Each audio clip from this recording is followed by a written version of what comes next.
Halo, halo, halo semuanya. Welcome back to my channel. Bagaimana kabar kamu untuk hari ini buat teman-teman semua? Dan hari ini berjumpa lagi dengan curhat-curhat manja bersama Papi Andika. So, buat teman-teman semua, hari ini sepertinya kamu memiliki suasana yang sangat ekstrim, kebosanan yang luar biasa karena efek lockdown di beberapa daerah. Salah satunya di kota Papi, Bukit Tinggi, Sumatera Barat. Ya. Jadi di sini curhatan manja kita dimulai dari curhatan seorang teman di Facebook. Jadi beliau bercerita seperti ini loh ya. Tolong didengarkan baik-baik dengan seksama. Dan beliau ini memiliki usaha yang sama, yaitu adalah event organizer dan wedding organizer. Jadi curhatnya seperti ini loh. Hanya sekedar berbagi cerita dan bukan menyudutkan satu atau beberapa usaha lainnya. Saya melihat di TV dan media lainnya, masyarakat terdampak COVID-19 selalu ojol dan pedagang kecil yang diperhatikan. Mungkin pendapatan mereka menurun bisa sampai 50 hingga 70%. Tetapi tetap saja ada pemasukan harian kan? Yap, benar banget. Wahai para pemimpin dan para pengusaha, ada pekerja yang memang jasa penghasilan mereka mati 100% semenjak izin keramaian dilarang. Benar banget. Yaitu mereka adalah kru pekerja event produksi, dan mereka terdiri dari panggung, lighting, sound system, genset, tenda, video shooting, LED, partisi, make up artist, MC, musisi dangdut, band, dan seniman lainnya yang terdampak dengan COVID-19 dan bergabung dengan event organizer. Apakah ada yang bisa mendata jumlah mereka? Mereka mendapat penghasilan saat ada event atau acara saja. Dan bila seperti ini mereka tidak ada penghasilan, baik itu harian, mingguan, ataupun bulanan. Bagaimana menurut Anda semua? Oke, jadi di sini curhatan seorang teman Papi di Facebook ini. Kalau menurut Papi pribadi, saat ini pemerintah memang lebih memperhatikan kepada yang namanya pedagang kecil ataupun ojek online. Seperti ojek online, penghasilan mereka itu turun 50 sampai 70%. Tetapi setidaknya 50-30%-nya masih ada pendapatan mereka setiap harinya. Terus kemudian pedagang kecil seperti contohnya pedagang cabai. Sedangkan setiap hari mereka selalu ada jual beli walaupun itu cuma 30%-an dari hari-hari biasanya. Penurunan mereka memang drastis. Tapi bagaimana dengan kami sebagai wedding organizer? Sedangkan kami tidak ada pemasukan sama sekali, 0 rupiah. Mati 100% pendapatan kami. Bagaimana? Apa solusinya dari pemerintah? Oke lah, kalau untuk pemerintah sekarang ini berpikiran bahwa event organizer, wedding organizer itu merupakan orang-orang tajir dengan penghasilan tinggi, dengan pendapatan tinggi. Iya, di masanya memang pendapatan kami cukup tinggi. Sampai kami bisa untuk membeli kendaraan-kendaraan yang di luar nalar orang-orang yang bisa membelinya. Memang pendapatan kami itu besar di masanya, tapi kalau sekarang ini pendapatan kami nggak ada sama sekali. Untuk orang-orang yang memiliki modal usaha tinggi dulunya, di awal-awal dia buka usaha, itu mereka akan ongkang-ongkang kaki, akan aman-aman saja. Bagaimana contohnya seperti Papi, ataupun teman-teman lain yang di bawah Papi. Kalau seperti Papi sendiri, Papi memulai usaha Papi itu memang dari 0 rupiah. Papi bukan terlahir dari orang kaya, Papi terlahir dari keluarga miskin, menengah ke bawah. Tapi Papi mampu untuk membuka usaha sendiri dengan satu jalan, otak dan pikiran. Papi jalankan dulu pelaminan orang lain. Papi ambil keuntungan dari sana, baru akhirnya Papi bisa beli satu persatu. Terus kemudian untuk melengkapi seluruh kebutuhan Papi, Papi harus ngambil uang bank. Papi harus bekerja sama dengan bank.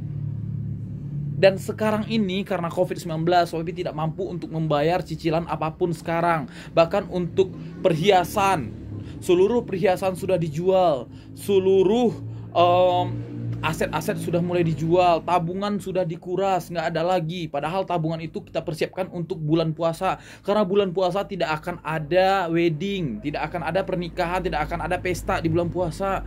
Makanya sudah dipersiapkan tabungan-tabungan untuk bulan puasa. Ternyata COVID sekarang ini terjadi.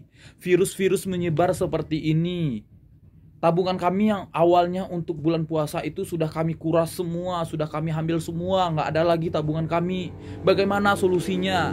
Adapun beberapa aset sekarang, misalkan contohnya kayak mobil, kita jual pun mobil, yang mau beli nggak ada. Adapun yang mau beli itu pasti di bawah harga rata-rata.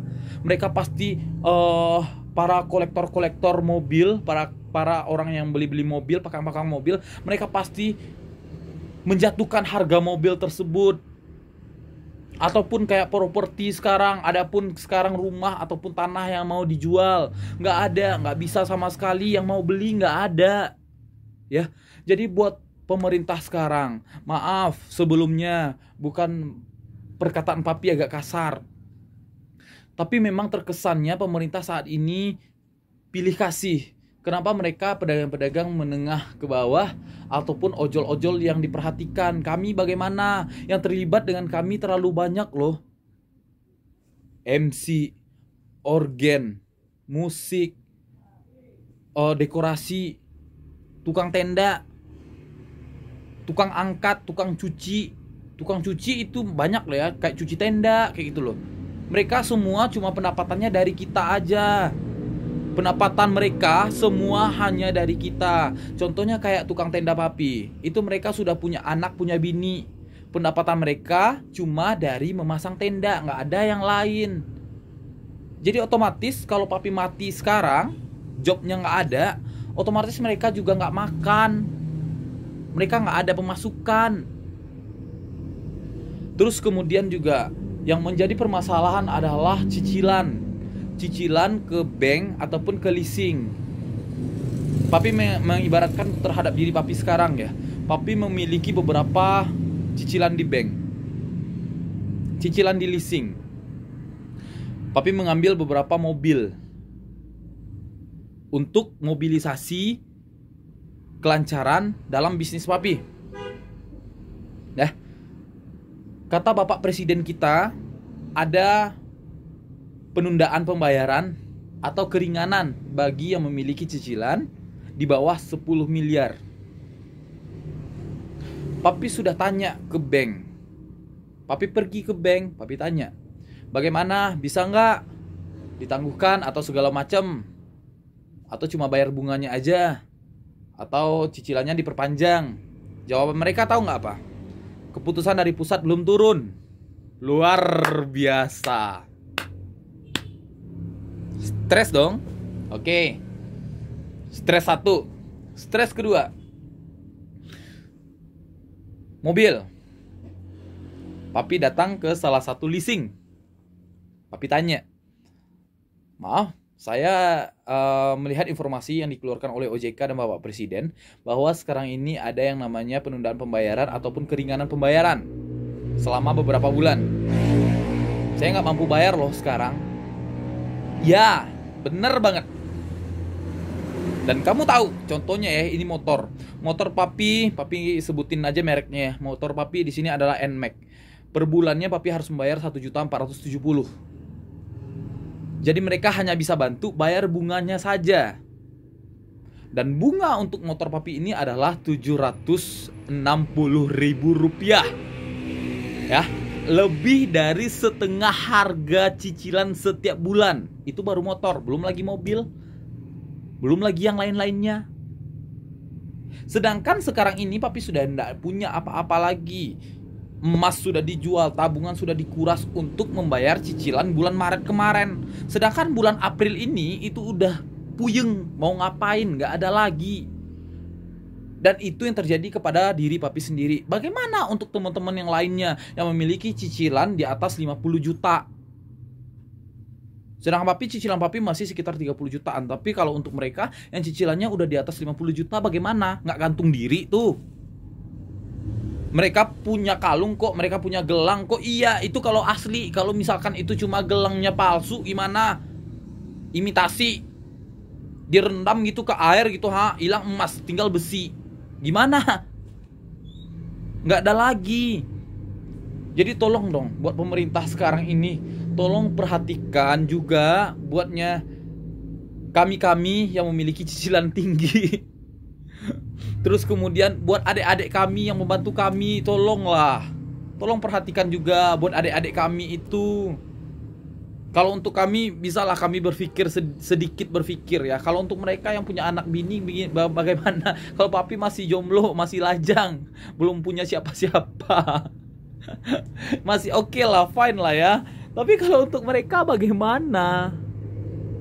Mereka cuma gimana ya? Penghasilan mereka cuma dari papi loh. Sedang papi sekarang mati, nggak ada apa-apa. Adapun di sini baju papi di sini ratusan. Papi lelang pun baju papi yang mau beli nggak ada. Duit mereka buat beli itu ya nggak ada. Itulah.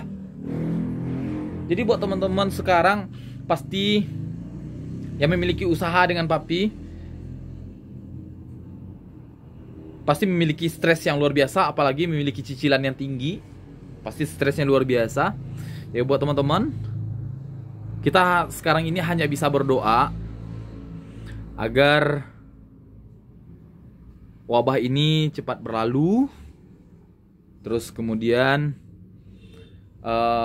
kalau yang punya karyawan, mudah-mudahan kita masih tetap bisa mensejahterakan karyawan kita. Karena ketika kita berusaha untuk mensejahterakan karyawan kita, kita loyal kepada karyawan kita, mudah-mudahan karyawan kita juga menyayangi kita tulus apa adanya. So, buat teman-teman semua yang memiliki usaha yang sama dengan papi ya, tolong komen di bawah ini, langsung aja di komen. Langsung aja kamu komen bagaimana perasaan kamu sekarang ini, bagaimana situasi hati kamu saat ini. Mudah-mudahan kamu nggak stres seperti stres yang papi alami, sampai-sampai papi nggak bisa tidur 3 hari gara-gara mikirin gaji karyawan bagaimana, nasib karyawan bagaimana, cicilan bagaimana, untuk makan besok ada apa enggak. Sedih sebenarnya, tapi nggak apa-apa. Ini adalah kita juga jangan pernah lupa untuk bersyukur. Seperti papi sekarang, papi udah membuka usaha papi sendiri ini berdiri setidaknya sudah 3 tahunan. Allah berikan rezeki yang luar biasa selama 3 tahun. Selama 3 tahun ini Allah masukkan duit. Ini Andika, saya berikan ke kamu. Nih, ketenaran saya kasih ke kamu, uang saya kasih ke kamu, rezeki saya kasih ke kamu. Tetaplah kamu bersyukur, kata Tuhan. Sekarang saya berikan kamu musibah. Kamu masih bisa bersyukur atau tidak? Sebenarnya Tuhan menjanjikan itu kepada kita. Ya, buat teman-teman, itu yang harus kita ketahui. Sebenarnya Tuhan itu memberikan cobaan. Jangan pernah lupakan nikmat yang telah Tuhan berikan selama 3 tahun kita membuka usaha, dengan kehancuran usaha kita selama 3 bulan. Mana tahu lebih dari 3 bulan ini ya rezeki kita mulai masuk lagi. Dan mana tahu lebih besar daripada sebelumnya. Amin ya Allah, amin. Mudah-mudahan ya. Buat teman-teman semua, makasih udah nonton channel YouTube-nya Papi Andika. Mudah-mudahan kamu semua bukan kamu aja yang stres, tapi papi juga stres gitu ya. Jadi adalah teman kamu untuk stres bersama-sama. Jadi bukan kamu aja. Jadi kamu memiliki teman yang sama-sama stres hari ini. Buat teman-teman, terima kasih banyak udah nontonin channel YouTube papi. Mudah-mudahan semua yang papi ceritakan ini nggak ada sisi negatifnya, tapi hanya untuk menyemangati teman-teman bahwa Tuhan memberikan cobaan kepada kita, Tuhan memberikan musibah kepada kita, pasti Tuhan memberikan jalan yang istimewa untuk kita. Percaya dan semangatlah. Assalamualaikum warahmatullahi wabarakatuh dan sampai jumpa.